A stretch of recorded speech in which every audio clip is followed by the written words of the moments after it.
Liba nupi ado mamon no e. Sirui de yinglaga adubu nupi dugi sakpham dudi unthuppagi sakpham haibadani.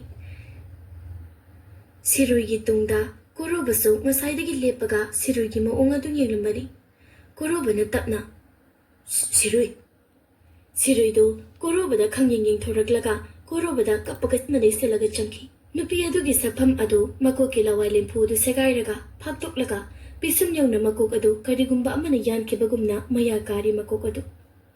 Aduga atai thoidokpa mamagi phibam karisu mapok kaide haibabu lawai lempugi masamdudi segaiba makok adugi karakta chapul ama changnaga leiri.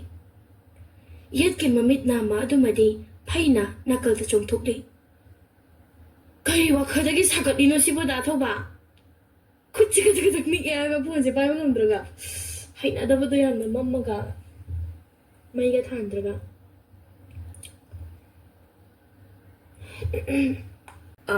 Ibema ngasigidi pothanaba tawrurano eni. Mama atombagi yumgi akoibasi khojule khamdo koina mukta mai thado. Yomjaugi amamba kadugi thongjaw mayaida pisum mapa yauna sim leirame ai hangoya be nga mi jukra mai tragai tomda. Repeat.